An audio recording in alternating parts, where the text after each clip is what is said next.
आज हम आपको यूरिन फॉर्मेशन के टाइम पर जो ट्यूबुलर पार्ट होता है उसके डिफरेंट पार्ट्स के क्या क्या फंक्शन होते हैं और उनमें क्या क्या प्रोसेस होते हैं इसके बारे में आपको बताएंगे। तो सबसे पहले हम देखते हैं कि इसका स्ट्रक्चर किस तरीके से है। तो यहाँ पर आप इस डायग्राम में देखोगे ये, तो इसमें आपको सबसे पहले क्या दिखा रखा है, ये पार्ट जिसमें क्या है ग्लोमेरुलस और बोमेन कैप्सूल। इसमें हम पढ़ चुके हैं कि अल्ट्रा फिल्ट्रेशन का प्रोसेस होता है। अब बचा हमारे पास 3 पार्ट्स बचे इस ट्यूब के। सबसे पहला प्रॉक्सिमल कॉन्वोल्यूटेड ट्यूब्यूल, नंबर 2 पर हेनले लूप और नंबर 3 पर डिस्टल कॉन्वोल्यूटेड ट्यूब्यूल। तो ये इसके ट्यूबुलर पार्ट हैं 1, 2 एंड 3। और इसका 4th पार्ट बनता है ये, जिसको बोलते हैं हम कलेक्टिंग डक्ट। तो ये 4 पार्ट के बारे में इसमें हम पढ़ेंगे कि यूरिन फॉर्मेशन के टाइम पर इन सभी पार्ट्स के अंदर क्या क्या प्रोसेस होते हैं।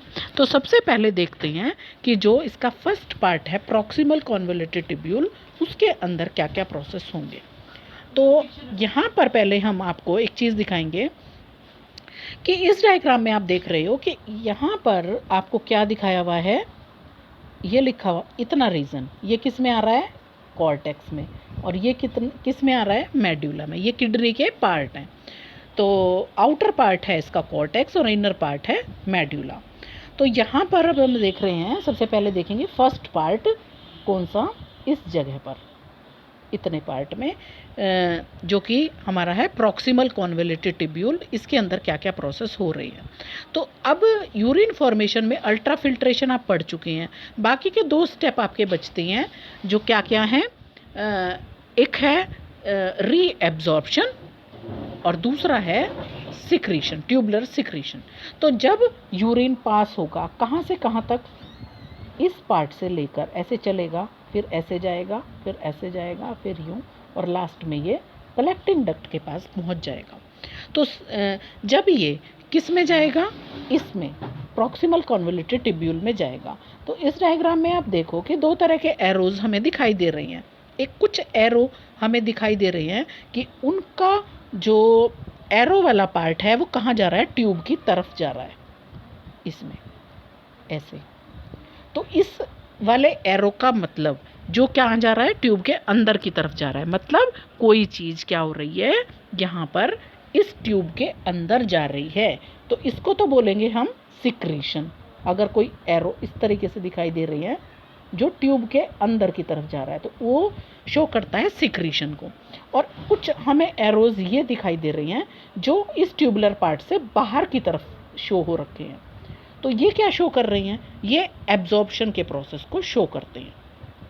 ठीक है, क्या बताया कि इस ट्यूब की तरफ जो एरो हैं वो सिक्रीशन को शो कर रहे हैं, और इस ट्यूब से बाहर की तरफ जो एरो निकल रही हैं वो एब्जॉर्प्शन को शो कर रही हैं। तो अब आपको इसमें डायग्राम में बिल्कुल क्लियरली विजिबल हो रहा है। सबसे पहली बात तो ये कि जो प्रॉक्सिमल कॉन्वोल्यूटेड ट्यूब्यूल है उसकी लाइनिंग किससे होती है, वो सिलिएटेड एपिथेलियम का बना हुआ होता है।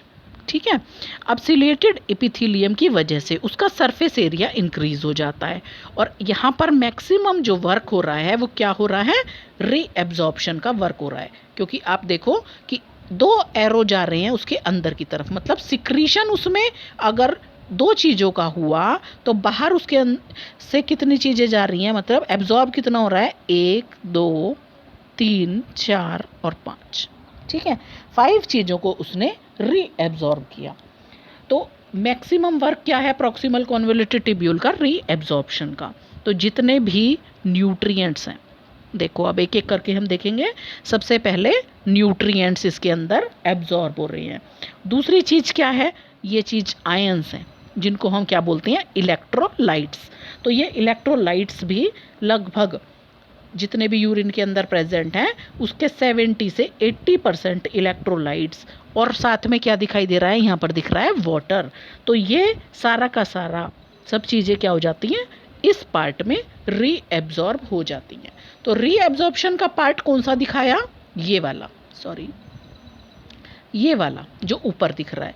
अब नीचे के बाद नीचे के बारे में बात करेंगे, जिसको हमने बोला था कि एरो अगर इस ट्यूब के अंदर की तरफ जा रहे हैं मतलब इसमें कोई चीज़ सिक्रीट हो रही है। तो यहाँ पर क्या क्या चीज़ सिक्रीट हो रही हैं? देखो, दो चीज़ सिक्रीट हो रही हैं, हाइड्रोजन आयन और ammonia. Hydrogen ion and ammonia, दो चीज़ सिक्रीट हो रही हैं। और इसका अब देखो, इस पार्ट का वर्क खत्म हो गया। क्यों? इसमें हमने क्या क्या पढ़ लिया कि क्या क्या चीज़ इसके अंदर एब्जॉर्ब हुई और क्या क्या चीज़ इसके अंदर सिक्रीट हुई। अब बात आती है सेकंड पार्ट की। जो सेकंड पार्ट है वो क्या है? ये हेयर पिन जैसा स्ट्रक्चर है, जिसको हम बोलते हैं हेनले लूप या लूप ऑफ हेनले। तो अब आप इसमें देखोगे कि एरो इसमें कहाँ जा रहा है? इस ट्यूब के अंदर नीचे की तरफ जा रहा है। मतलब इसके अंदर से अगर जो यूरिन है वो नीचे की तरफ पास हो रहा है, और इस वाले ट्यूब में, इधर वाली में कहाँ जा रहा है? ऊपर की तरफ। तो क्योंकि इसमें यूरिन नीचे की तरफ जा रहा है इस पार्ट में, इसीलिए इस पार्ट को हम क्या बोलते हैं? Descending limb of loop of Henle. Descending limb क्यों? जिसमें नीचे की तरफ जा रहा है। और दूसरा आप देखेंगे क्या दिखा रखा है, और यहाँ पर देखो कि ये वाला लिम्ब कौन सा दिखाया जिसमें ये ऊपर की तरफ गया? ये क्या दिखाया? Ascending limb. असेंडिंग लिम्ब में जिसमें यूरिन का जो फ्लो होगा वो ऊपर की तरफ होगा। ठीक है, तो ये हो गए इसके असेंडिंग एंड डिसेंडिंग लिम्ब। अच्छा, और क्या चीज़ दिख रही है हमें इसमें? और एक चीज़ और दिखाई दे रही है कि कहीं से जो इसका डायामीटर है यहाँ तक तो रहा मोटा, इतने पार्ट में, तो इसको तो बोलते हैं थिक सेगमेंट, जो यहाँ पर लिखा हुआ है thick segment of ascending limb. और ये क्या है? ये वाला पार्ट क्या है? Thick segment of descending limb. इसके अलावा हमें क्या दिखाई दे रहा है? यहाँ पर ये हमें सारा पतला सेगमेंट दिखाई दे रहा है। ठीक है, तो फिर इनके नाम भी इसी तरीके से हो जाएंगे। ये हो जाएगा थिन सेगमेंट ऑफ, यहाँ वाला पार्ट हो जाएगा thin segment of descending limb, और ये वाला पार्ट हो जाएगा thin segment of ascending limb. ये तो इसके पार्ट हो गए। अब इनमें क्या क्या काम हो रहा है देखेंगे। अब जो ये एरो बाहर की तरफ दिख रहा है, ये किसका दिख रहा है? वाटर इसमें रीएब्जॉर्ब हो रहा है। तो अब एक चीज़ देखने की है कि जो डिसेंडिंग लिम्ब है, डिसेंडिंग लिम्ब मीन्स कौन सा? ये वाला, ये डिसेंडिंग लिम्ब है। तो ये वाटर के लिए परमिएबल होता है, ठीक है, लेकिन इलेक्ट्रोलाइट के लिए इम्परमिएबल, मतलब इसमें से ये चीज़ पास नहीं हो सकती और वाटर पास हो सकता है। और अगर हम किसकी बात करते हैं?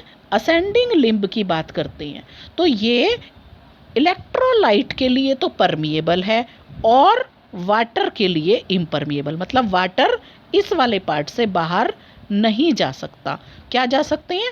NaCl यानी कि इलेक्ट्रोलाइट जा सकते हैं। समझ आया? तो अब ये जो पार्ट है इनका काम अब क्या होगा? जैसे जैसे इस डिसेंडिंग लिम्ब में यूरिन नीचे की तरफ जाएगा तो उसका वाटर क्या होता चला जाएगा? रीएब्जॉर्ब होता चला जाएगा, और यूरिन कैसा होता चला जाएगा? कंसंट्रेटेड होता चला जाएगा। लेकिन अगर हम अब यहाँ पर जाने पर क्या हो जाएगा? ये मैक्सिमम कंसंट्रेटेड हो जाएगा, और जब इसमें इस लिम्ब में ऊपर की तरफ जाएगा तो अब उसके अंदर से NaCl यानी कि नमक जैसी कोई चीज़ बाहर निकलने लगेगी, मतलब उससे बाहर निकलने लगेगी। तो उससे क्या हो जाएगा कि इसके अंदर जो भी मटेरियल प्रेजेंट है उसके अंदर नमक कम हो गया, मतलब जैसे जैसे ये ऊपर जाएगा यूरिन तो ये कैसा हो जाएगा? डाइल्यूट हो जाएगा। अच्छा, ये 2 पार्ट्स हो गए। अब आपका थर्ड पार्ट आता है इसका, ये जिसको हम क्या बोलते हैं? Distal convoluted tubule. तो यहाँ पर भी फिर हम क्या देख रहे हैं कि ये जो ऊपर वाली चीज़ें हैं जिसमें क्या आया?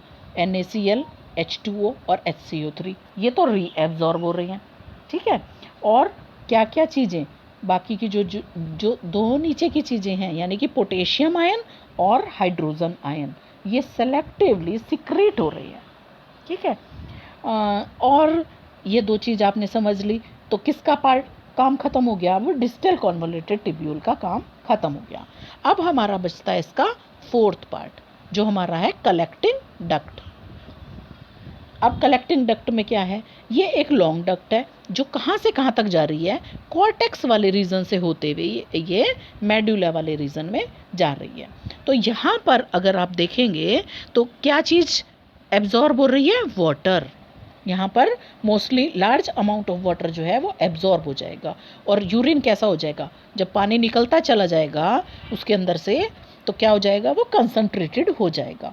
और इसके अलावा यहाँ पर आप देख रहे हैं थोड़े अमाउंट में, बहुत थोड़े अमाउंट में यूरिया इसमें से निकल के बाहर जा रहा है, मतलब एब्जॉर्ब हो रहा है।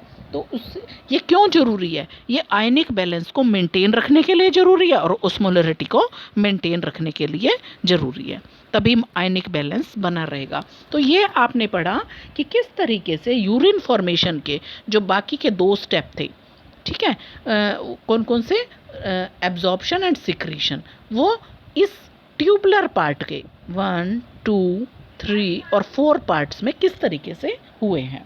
तो ये आपने पढ़ लिया कि डिफरेंट पार्ट्स में कैसे कैसे ये प्रोसेस हुआ। अब हम आपको कल के टॉपिक में बताएंगे कि किस तरीके से जब यूरिन कहाँ से कहाँ पर नीचे की तरफ जाता है तो किस तरीके से, या यहाँ से फिर ऊपर की तरफ जाता है तो किस तरीके से ये कंसंट्रेटेड या डाइल्यूट होता है, इसकी वैल्यूज़ कितनी होती हैं, ये हम आपको कल बताएंगे।